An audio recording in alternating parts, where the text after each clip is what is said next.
French toasts, cloudy coconut cream, coconut custard, raspberry compote, and with freeze-dried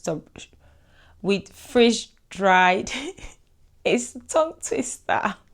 If you love hosting, homemaking, creating meaningful gatherings, this is for you. This is how I design brunch as a chef. Let's get to it.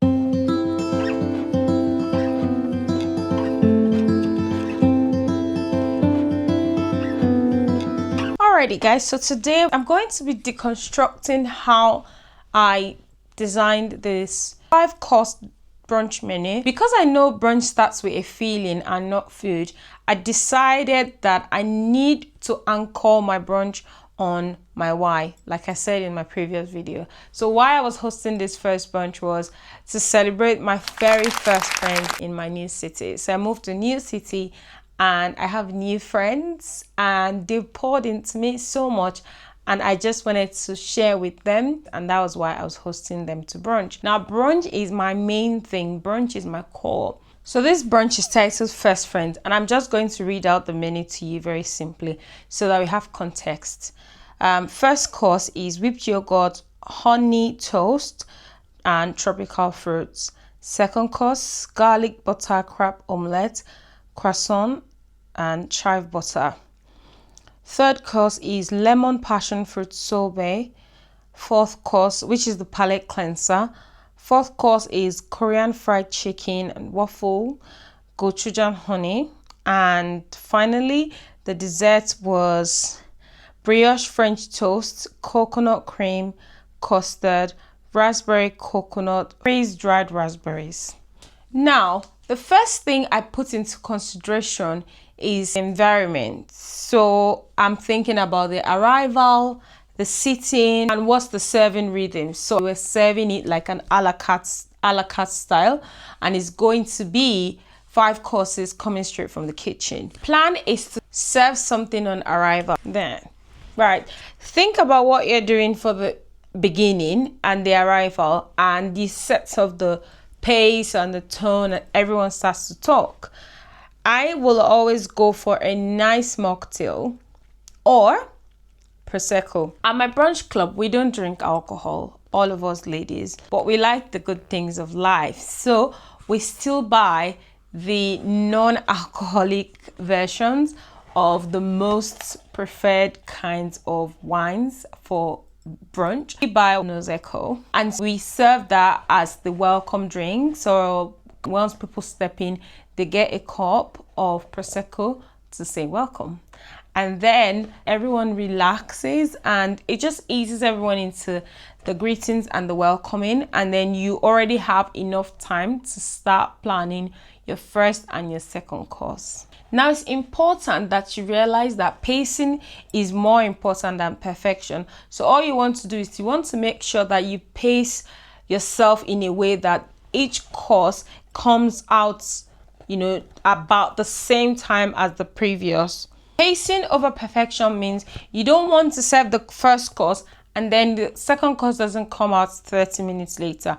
So what I will do is I will make the things that can be made well ahead and simplify the first 2 courses. So in the case of this brunch, the first course is yogurt. It's a yogurt bowl basically. So what we're doing is that we're just redefining or styling a yogurt parfait bowl in a different way. In this case, what we did was that we toasted some brioche slice with honey in the oven so that the bread comes to a very nice proper crisp. Honey gives it that nice sweet glaze without sogging off the bread. In this video, I showed step by step of every single thing I made for this 5-course brunch. If you sit through it, you will see where I made lemon and passion fruit sorbet. I made a day before, clearly because this was a sorbet and it needed to set properly over a couple of hours before service time. Now, that doesn't guarantee that it won't slop or it won't work out, but you can guarantee if you plan ahead to be able to achieve everything that you set out to achieve. On the flip side, you can simply buy the sorbet from the shop. Right, so that brings me back to the beginning of the conversation. You have to think about your pace. So if you give the service intervals to be 10-minute intervals at most, then you serve your first course, say at 2 p.m. and at 2:10 you serve your second course, and it carries on like that all the way to the end. Each of the items had their part to play in to making sure that they don't get completely stuffed till the end of the brunch. Why do I think anyone can sit through 5 courses brunch when they will have just a single course if they went to a restaurant and they'll be full? The trick is in the portion sizes. Now, the portion sizes meant that I served each brunch item as a small plate. Now, small plates means that it's the same component with the large. However, the size is smaller.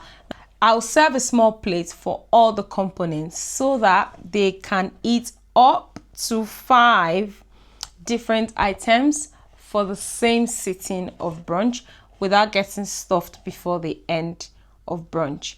So the second course has to be a nice punchy thing that gets everyone excited for the day. So second course was like the hero dish. Put my hero dish on second course. Why? Because at the beginning, people are not quite sure if this is going to be interesting, if they're going to like this, if they're going to be able to eat all of this food. So you start them out, like I said, with something simple that can get them going, like an amuse-bouche, basically, or a starter. And in my case, I did yogurt, like I said earlier, and then you serve the hero dish for your second course, because that's like in the first punch in the face impression about what the mains are going to be. For the second course in this brunch, I served garlic butter crab omelette over croissant and chive butter. If you go back and watch this video, you will see the step-by-step video on how I made it. So I had to cook up the crabs. Now, if I had a redo, I would really rethink cooking the crabs from scratch, but there's nothing as authentic as being able to cook the actual ingredients and make it down into what you want to use it for. So these were like big bluefin crabs, and they scared the living day out of me. But eventually I cooked them up. After that big second course, they're going to need some recourse and calming down to do. So what do? We serve a palate cleanser.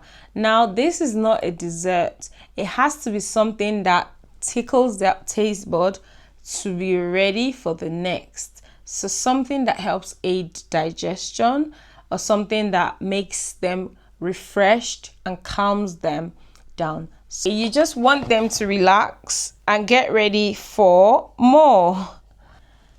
So the fourth course for this menu was chicken and waffles. I mean, who doesn't love chicken and waffles for brunch?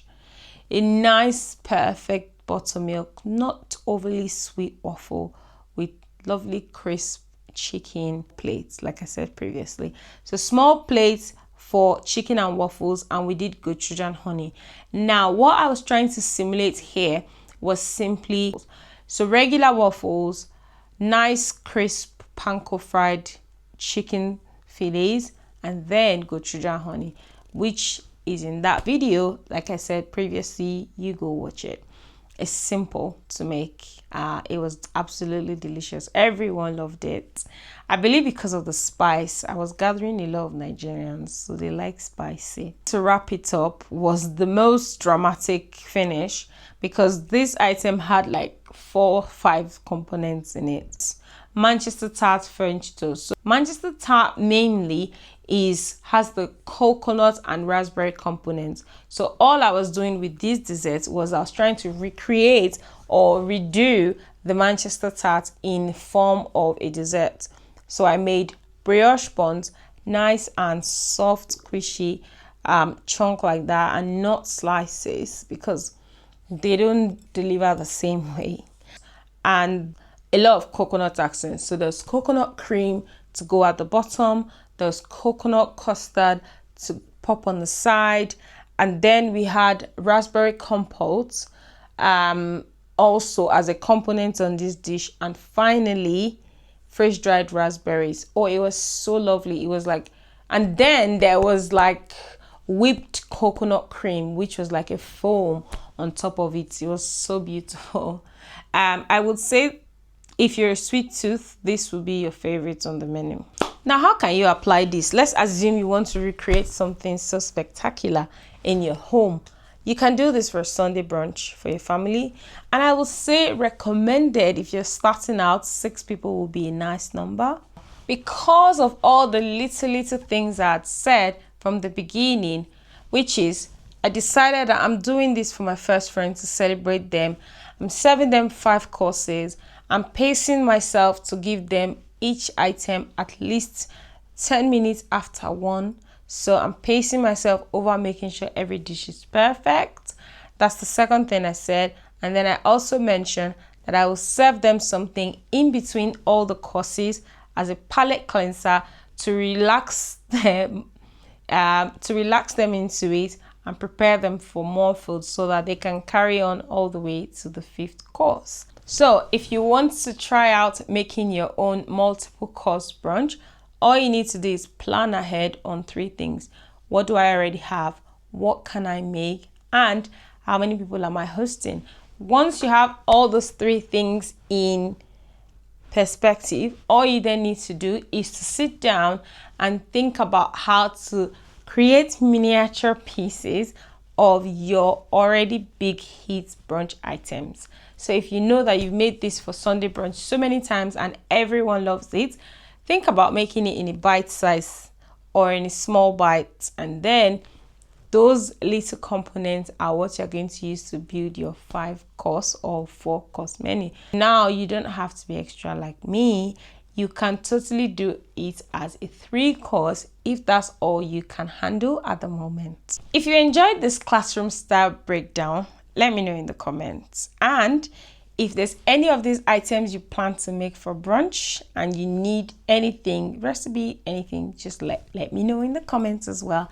And I'll be there answering all your questions. Now, this brunch was beautiful. Everyone loved it. And if I'm being honest, the votes for the majority was the waffle and chicken. I mean, who doesn't like a good chicken and waffle for brunch? Everyone loved it. And so what that means for you to host people, you love to gather people. Don't focus on learning the things that you don't know before you begin to host. Focus on doing the things that everyone who comes close to you already loves, and then just be creative. Put your creative spins on it. Check out what you want to do. Create, a mood board or a food board on how you want to serve. Just get ideas. So sometimes I just write what I want to cook on a Pinterest search engine and allow it to just show me things that look like that. I can glean the ideas. Okay, I like the way this was presented, or I like the way this one looks. So even though you don't need to copy exactly how certain things look, you can get a good idea of what you should do. So guys, that will be all for this week. Thank you so much for tuning in. If you're new here, if you've watched all the way to the end, thank you again. Make sure you give this video a thumbs up. Make sure you share with a friend.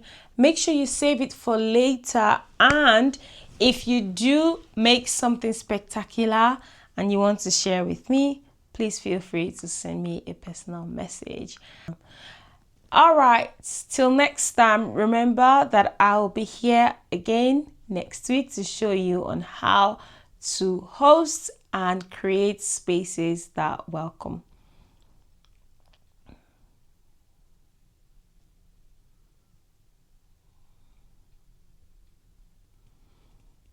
Remember, I'm always here to show you how to create meaningful gatherings and how to create spreads and spaces that welcome. See you next time. Bye.